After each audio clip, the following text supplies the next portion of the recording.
સુરત શહેરની ચોક બજાર પોલીસે આર્મ્સ એક્ટના ગુનામાં વોન્ટેડ આરોપીને પકડી પાડી. તારીખ 22/9/2025ના રોજ ભરીમાતા રોડ ફુલવાડી રોડ ઉપર જાહેરમાં અગાઉ પકડાયેલ આરોપી વિકાસ અશોકભાઈ ભાર્ગવને દેશી હાથ બનાવટના તમંચો નંગ 1 સાથે પકડી પાડવામાં આવેલ, જે બાબતે ચોક બજાર પોલીસ સ્ટેશનમાં જુદી જુદી કલમો લગાડીને ગુનો રજીસ્ટર કરવામાં આવેલ હતો. ગુનામાં કામે પકડાયેલ આરોપી વિકાસ અશોકભાઈ ભાર્ગવે દેશી કામ હાથ બનાવટનો તમંચો આપી જનાર આરોપી ઋત્વિક સોનિયો રહેવાસી આનંદ પાર્ક સોસાયટી વેડર સુરત શહેરને વોન્ટેડ જાહેર કરવામાં આવેલ હતો,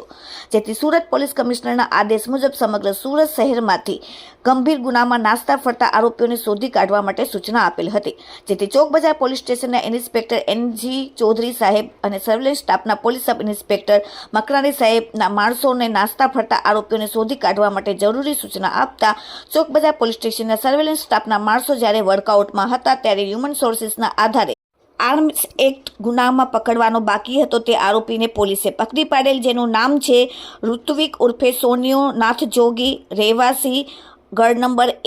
36 આનંદ પાર્ક સોસાયટી અખંડ આનંદ કોલેજની સામે કોઝવે રોડ સુરતવાળાને પકડીને પોલીસે કાયદેસરની કાર્યવાહી કરેલ છે. એટલું જ નહીં પણ પકડાયેલ આરોપી ઋત્વિક ઉર્ફે સોનિયોનો ચોક બજાર પોલીસ સ્ટેશનમાં 4 જેટલા ગુનાહિત ઇતિહાસ પર ધરાવે છે. Bureau report, daily India TV, Surat.